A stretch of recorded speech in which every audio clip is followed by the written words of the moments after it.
Seguimos informando en ProTecno y ahora vamos a hablar y destacar que toda la tecnología y sobre todo la inteligencia artificial está siendo usada en el relevamiento de datos de la encuesta nacional 2022. Y para conocer todos los detalles del campo tecnológico ya está con nosotros aquí en esta mañana en los estudios de Canal Pro Iván Ojeda, director general del INE. Iván, muchísimas gracias por acompañarnos en ProTecno y bueno, queremos conocer, ahora ya está en otra etapa la encuesta nacional 2022, sería como la etapa de relevamiento de datos, de monitoreo.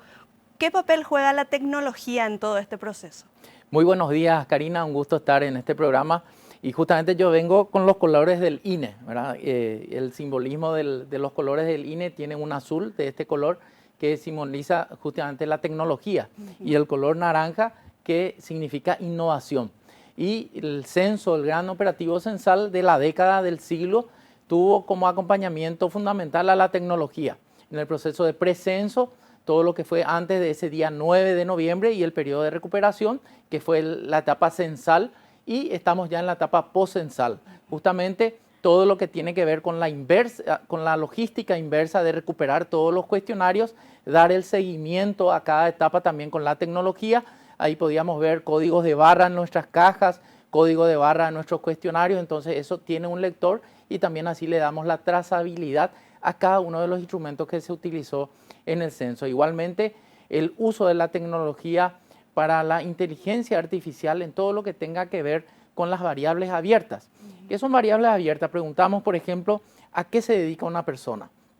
Entonces, la respuesta es abierta, nos puede decir desde youtuber hasta médico, zapatero, soldador. Entonces, como es una variable abierta que nos da demasiadas variables posibles, utilizamos la inteligencia artificial para la codificación de esas variables. Este proceso se hizo al interior de nuestra institución, gracias a la capacitación también de nuestros compañeros.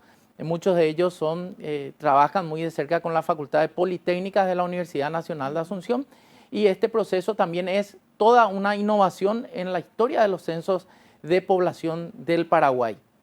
Cuando ustedes empezaron a trabajar en todo lo que tiene que ver con preparar esta encuesta, este censo que se realizó hace poco, ¿ustedes ya pensaban en que era fundamental el uso de las nuevas tecnologías para poder desarrollar toda esta labor? ¿Y cómo fue ese proceso de preparación, de capacitación, sobre todo del equipo del INE?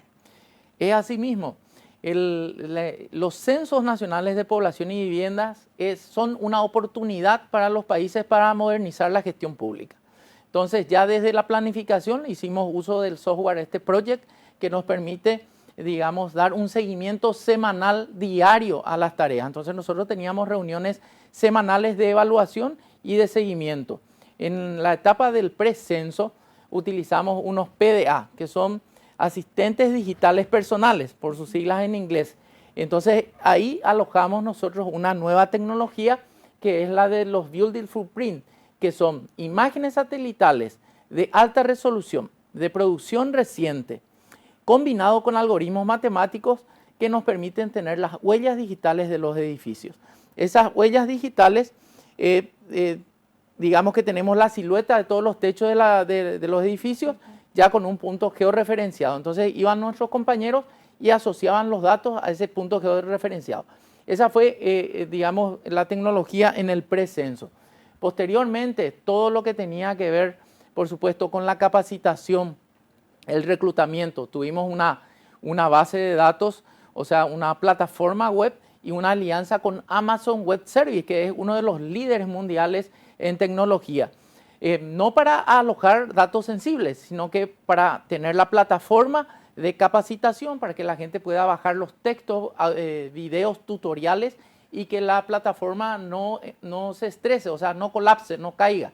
Entonces, fue un proceso demasiado exitoso que nos permitió entonces desarrollar todo ese proceso de reclutamiento. 293.000 personas se inscribieron para ser partes como censistas y como supervisores.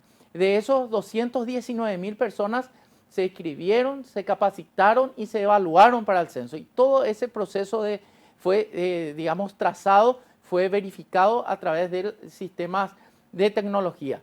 Ya en el día del censo o días previos hicimos el envío de toda la logística. Esa logística tenía que ver con el armado de cajas. Cada caja tenía un código de barra en donde se identificaba el departamento, el distrito, el barrio y el área de empadronamiento inclusive, que son agrupaciones de 10 casas, de 10 a 12 casas en zonas urbanas y 40 en zonas rurales. Entonces, al poder verificar, al poder con el lector digamos, de barra, podíamos tener la trazabilidad de todas nuestras cajas, dónde estaban, hasta dónde llegaban. Y después, ahora la logística inversa, también verificar y darle el seguimiento a las cajas. También en el caso de los censistas y supervisores, nosotros necesitamos verificar realmente la gente que se presentó y que hizo el censo, que realizó. Entonces, una vez más, usando un aplicativo, en este caso ya en el celular, mediante una aplicación en el celular, pudimos, digamos, chequear las personas que efectivamente se presentaron y realizaron el trabajo. Que se presentaron a la mañana, retiraron sus materiales y después posteriormente entregaron. Entonces, ese es el uso de tecnología que dimos y hoy estamos prácticamente ya culminando el pago a los censistas y supervisores. Vemos que hay algunas limitaciones en cómo usar la tecnología. Nosotros estamos utilizando la tecnología de Bancar, una empresa privada, el modelo Putingo, ¿verdad? Esa transferencia electrónica, porque imagínate, tenés que pagar cerca de 200.000 personas y tenés que hacerlo salvando por la distancia y para no andar con dinero por la calle. Entonces, esa es la tecnología que estamos usando para el pago también. Realmente hay limitaciones cuando la gente no sabe usar de repente el cajero o no sabe cómo efectivizar eso en algunas partes del país. Pero tenemos también un call center y el call center de asesoramiento que le asesora un fono ayuda para que la gente pueda cobrar efectivamente. Entonces, el uso de la tecnología ha sido fundamental en todo el proceso y mucho más ahora, porque estamos iniciando la precrítica, que es verificar la calidad de los cuestionarios, ver las inconsistencias, un control de calidad. Después eso va a pasar a la digitación, vamos a tener una digitación en doble carga, verificando también la calidad, por supuesto, y vamos a construir la base de datos con CS Pro, es un software que significa Census Survey Project System, que es un sistema desarrollado por el Buró de Censos de Estados Unidos. Es un software gratuito que utilizan todas las oficinas nacionales de estadísticas del mundo, o por lo menos gran parte de ellas, en donde nosotros nos basamos en esa tecnología para la construcción de la base de datos. Esa base de datos va a estar depurada y apuntamos a tener los primeros datos básicos del censo para mediados del año que viene, posiblemente finales del mes de julio. ¿Y la inteligencia artificial cómo está siendo utilizada en todo este proceso de monitoreo? La inteligencia artificial, su mayor utilización en la codificación de las variables abiertas que tienen que ver con por ejemplo, las profesiones, ¿verdad? Entonces, ese es el uso que le vamos a dar. Es un software desarrollado internamente. Nuestros compañeros hace 4 años vienen formándose en alianza con algunos organismos internacionales también. La Conferencia de Estadísticas de las Américas, donde nos reunimos todos los países. Todos los países ahora, Karina, están haciendo su censo. Sí. Y hay mucho desarrollo de tecnología que compartimos entre nosotros. Entonces, todo lo que son nuestros aciertos y también las cosas que podemos mejorar. Entonces, el uso de inteligencia artificial por primera vez en la historia de los censos en el Paraguay marca también un hito y marca un punto de inflexión, porque en el futuro podemos seguir usando esta herramienta para brindar, por sobre todo, mayor calidad, mayor eficiencia en el uso del tiempo y, por supuesto, la oportunidad del dato, que implica tener el dato cuando realmente lo necesitas.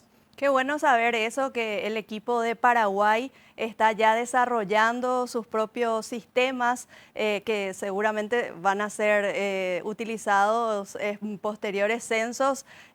Sabemos que la tecnología se actualiza día a día, pero que un equipo esté ya recibiendo capacitación, adquiriendo conocimientos acerca de eso y sobre todo compartiendo con los pares de la región es muy importante. Es una capacidad nacional instalada.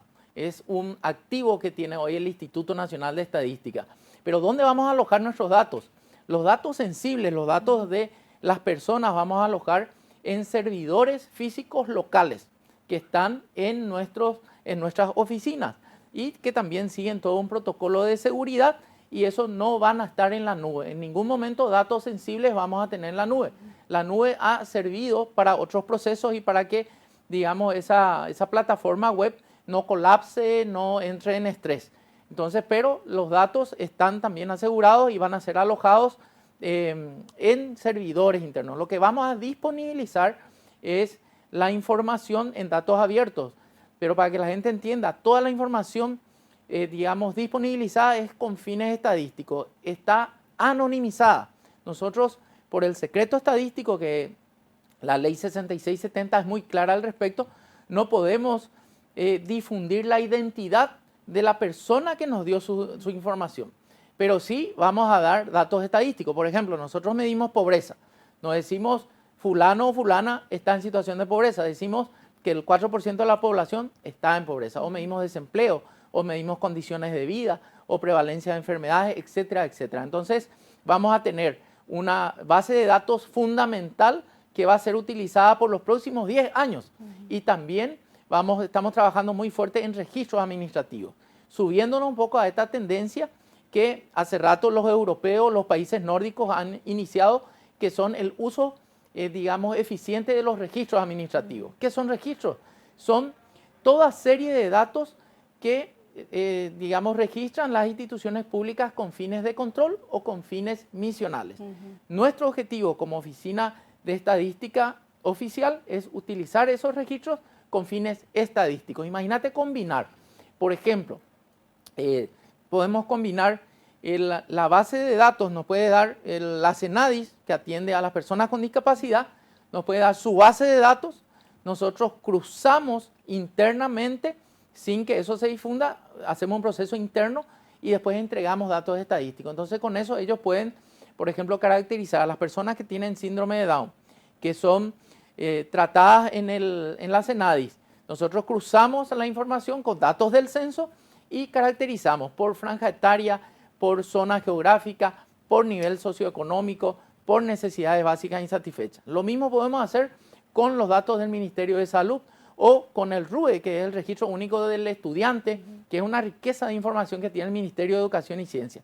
Y también podemos trabajar con el sector privado. Entonces, es cuestión de coordinar las acciones, pero estamos generando una infraestructura, estamos actualizando la infraestructura estadística del país a través de este Censo Nacional de Población y Vivienda, que ha sido todo un éxito. Dentro de estos datos estadísticos que estás mencionando, Iván, nosotros también vamos a poder tener un relevamiento de, por ejemplo, cuántas personas ahora en el Paraguay tienen acceso a Internet o cuántos tienen de repente equipamientos electrónicos en sus viviendas, en sus empresas. Nosotros medimos, le preguntamos a la gente sobre bienes de confort que tienen la vivienda. Y ahí vamos a saber qué tantas TICs tienen nuestros hogares. ¿Cuántos hogares tienen tablet, tienen computadora, tienen PC, tienen teléfonos celulares, tienen pantalla plana, tienen acceso a Internet? Nosotros ya sufrimos acá la falta de acceso que teníamos en algunas zonas del país, sí. La falta de bancarización también que tiene nuestra población. Y eso se hizo evidente sobre todo en la pandemia, ¿verdad? Totalmente. Que era ultra fíjate necesario. Que la gente tenía que generar una sí. billetera electrónica, entonces tenemos que dar un paso adelante y nosotros también en el proceso logístico verificamos estas cuestiones que también van a ser medidas en el censo. Ya.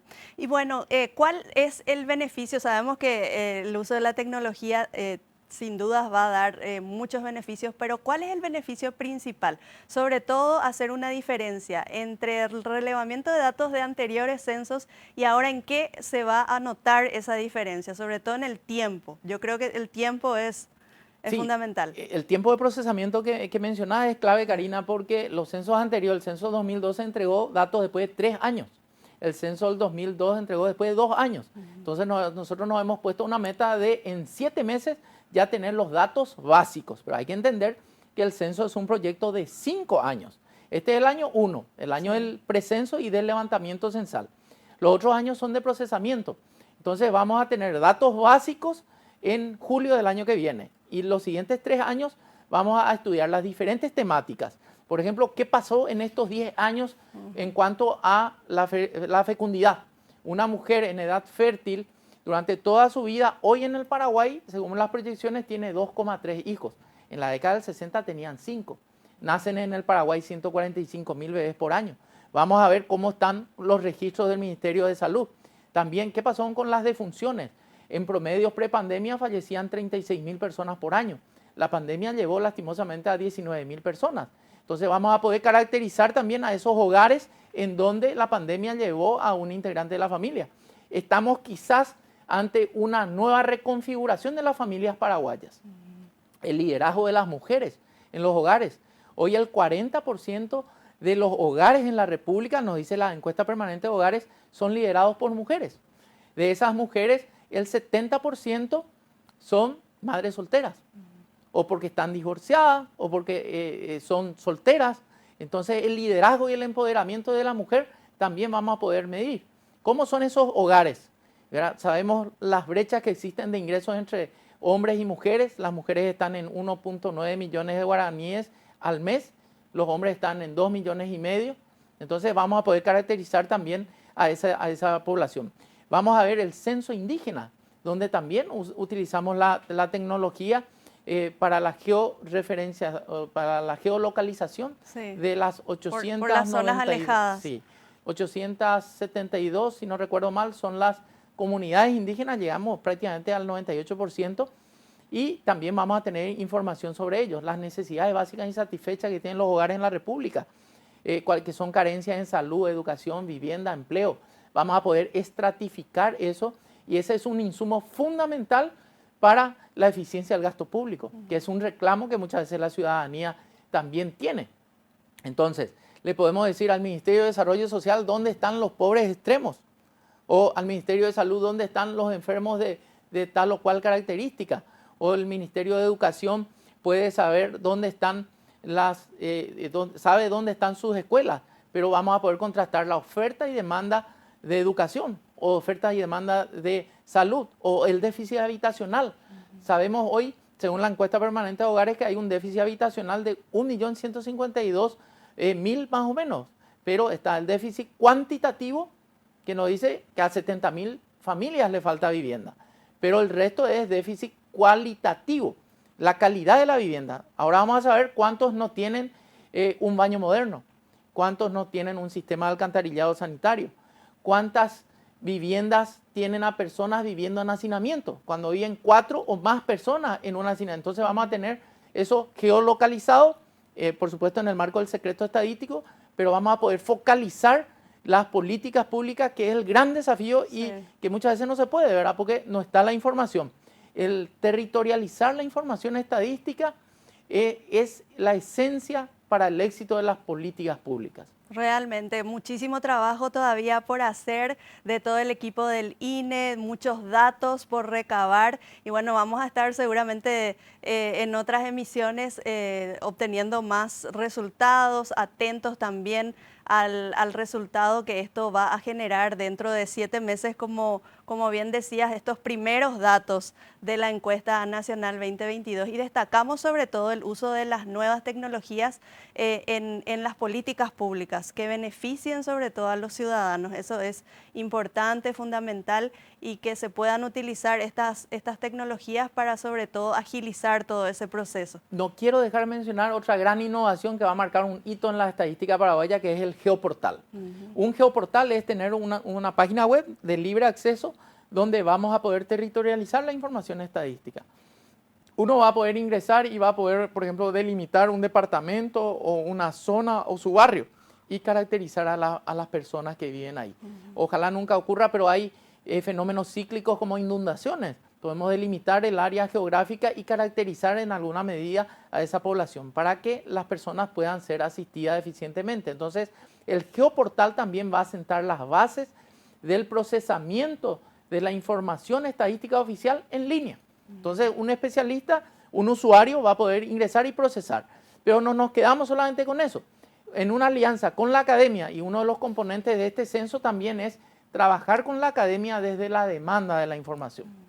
Nosotros somos oferentes de información, pero los usuarios, los demandantes son las academias. Entonces vamos a hacer seminarios, vamos a hacer diplomados para que la gente, el usuario, sepa cómo utilizar los datos a partir del Censo Nacional de Población. Les va a servir en futuros estudios, en futuras investigaciones. Eso es bueno, transmitir los conocimientos y sobre todo que eso esté al alcance de todos. Totalmente. Y ahí estás hablando de los datos abiertos, ¿verdad? Los datos abiertos que surgen también de un reclamo ciudadano de entender qué hace el Estado con su información.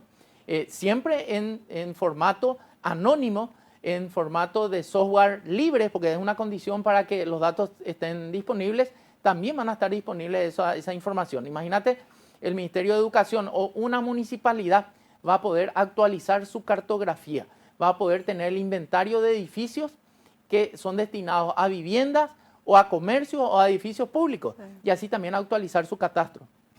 Bueno, nosotros les deseamos éxitos en todo este trabajo arduo que aún les queda por hacer. A vos, Iván, muchísimas gracias por acompañarnos en esta mañana, comentarnos todas estas informaciones tan útiles, y a todo el equipo del INE también muchos éxitos en todo este trabajo. Muchísimas gracias, Karina, por este valiosísimo espacio que le das a la tecnología, y yo también aprovecho y agradezco a nuestro ejército de paz, que han sido los censistas, los supervisores, los capacitadores, que gracias a ellos hemos logrado que el protagonista sea el ciudadano. El ciudadano ha sido el protagonista de ese censo, y también a él le damos un gran homenaje, porque gracias a que nos recibió, gracias a que confió en nosotros, nos abrió las puertas de su casa, hoy tenemos uno de los mejores censos en la historia de los censos del Paraguay.